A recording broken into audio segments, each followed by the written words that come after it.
5 books, 1 week.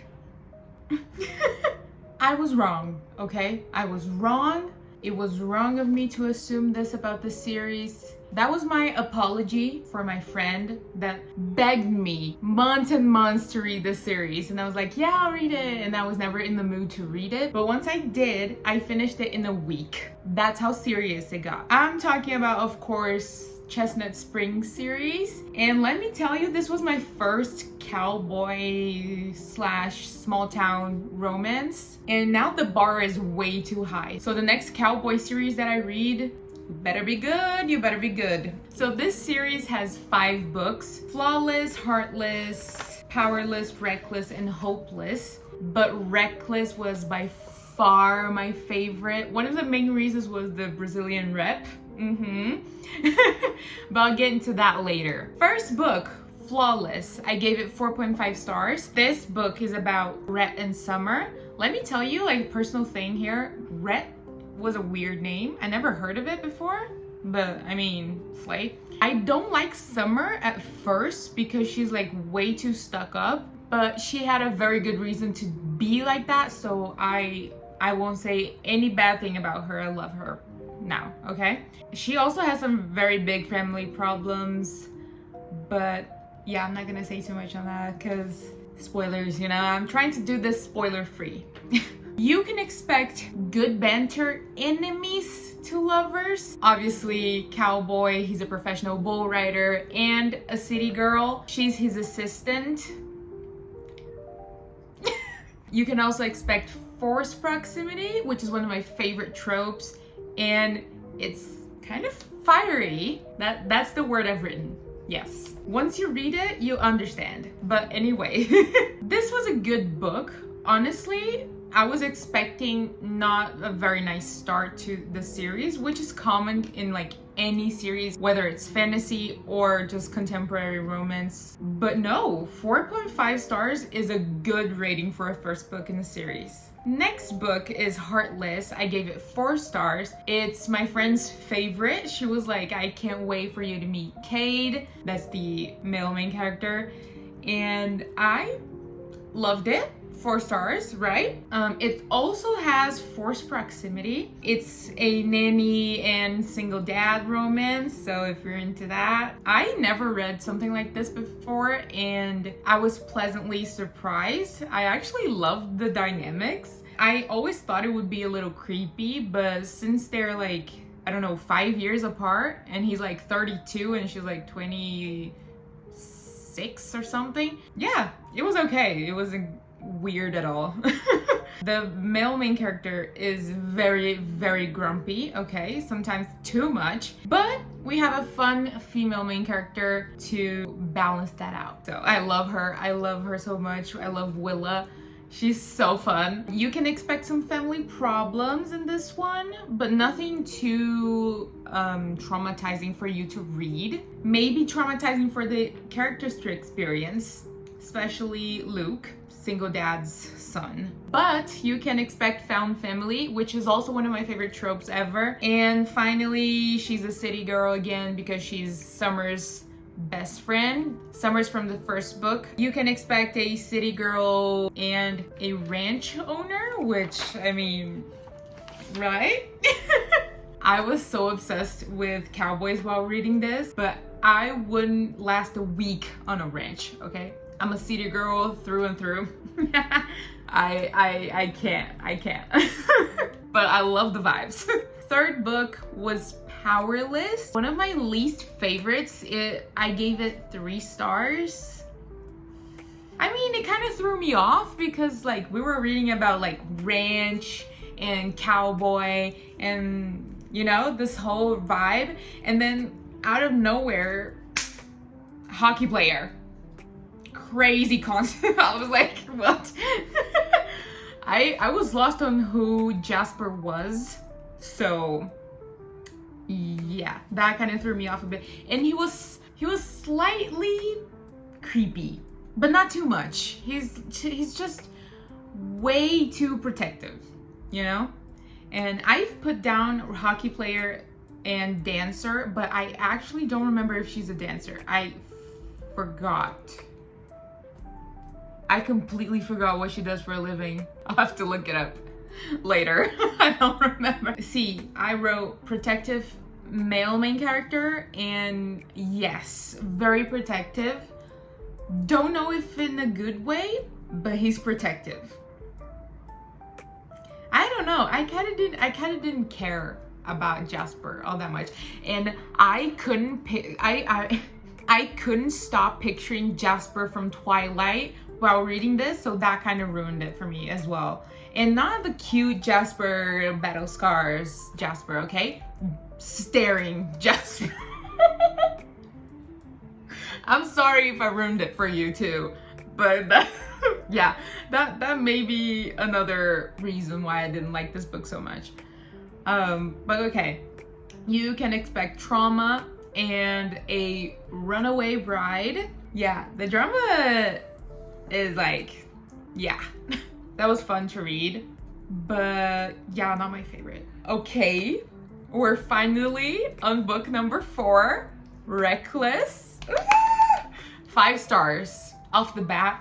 5 stars. I love this book with my heart and my soul. I love it so much. First of all, Brazilian rep. Hi. If you don't know me, I'm Brazilian, so I had to, right?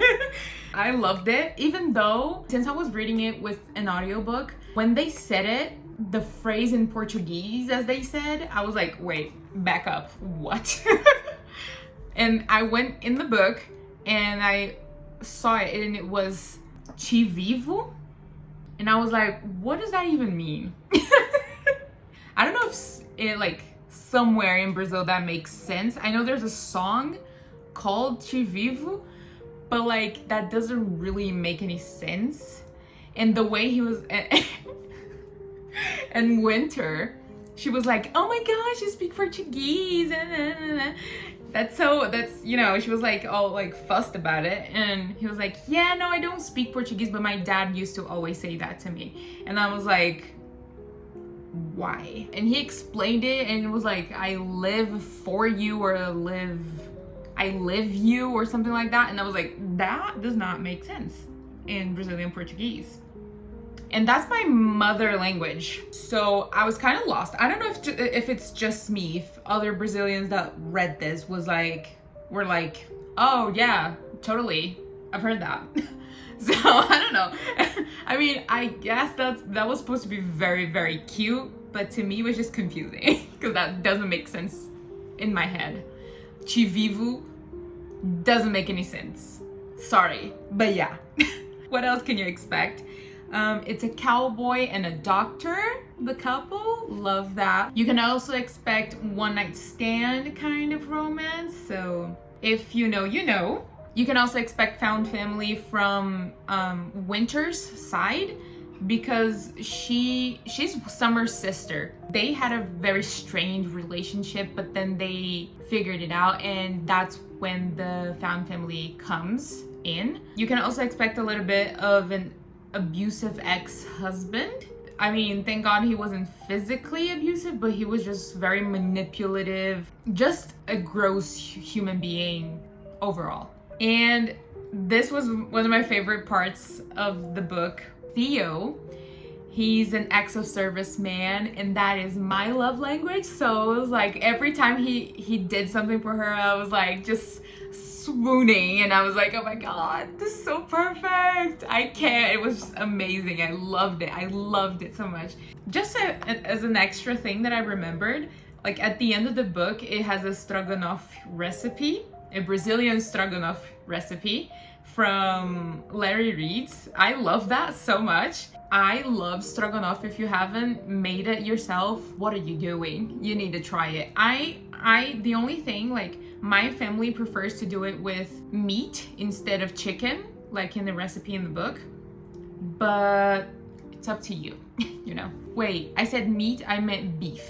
My family usually makes with cow's meat, beef. And last but not least, Heartless. Well, that was another book that wasn't really for me. I remember like I cried a lot during this book. The only books I cried were Heartless and Reckless. All the others were fine. Hopeless was a 3-star for me, maybe even a 2.5. I don't know, but you can expect military thing because he's an ex-military. You can expect an abusive family from the FMC side, which is sad. I forgot the female main character's name, but her dream is to leave the small towns and she wants to live anywhere else, honestly. And I kind of see myself in that. I think that's why I cried, because I've always wanted to move away from my hometown. It's always been a big dream of mine, so I think that's why I cried, because I saw her journey on that, and that made me very emotional. So next thing is PTSD, but it was very poorly represented. I'm not a psychologist, I'm not a psychiatrist, I know nothing about that. I just read one book about trauma, and it mentioned like briefly PTSD, and I can tell that it was like poorly done in this book. And it was like, oh, I wake up at the same time every night, so yeah, that's my PTSD. You know, it lacked a lot of its depth, and PTSD is such a sensitive subject, I think, and very complicated. It lacked more detail on that part, so that's why I didn't like the book that much, because I feel like when you choose to talk about a sensitive subject, you have to approach it really, really, really well. And unfortunately, that was not the case. It's not mentioned enough in the book. He has like, what he went through was kind of close to anxiety more than PTSD. So, I mean, a very severe anxiety, but yeah. And last but not least, fake dating. They pretend to get engaged so her reputation in the small town can get better, so she can get better opportunities, so she can finally move out. And he just wants his family to stop worrying about him, so he thinks that a fiance will do that. And it kind of does. Okay, those were all my notes about this series. I think overall, without like calculating and everything, I would give this series maybe a 4-star for the whole series together. And I loved this series so dearly. If you haven't read it, oh my gosh, please do. It's so amazing. Even though with its little flaws, it's incredible. And if you have read it, please tell me what you think down in the comments. I've been missing for almost a month, so I'm so sorry about that. I just been in kind of a slump after this series. I don't know, life has been kind of interesting. Yeah, I am back. I am back and I'm excited to be making content again. I hope you enjoyed this video. Don't forget to like and subscribe, and I will see you on my next one. Bye!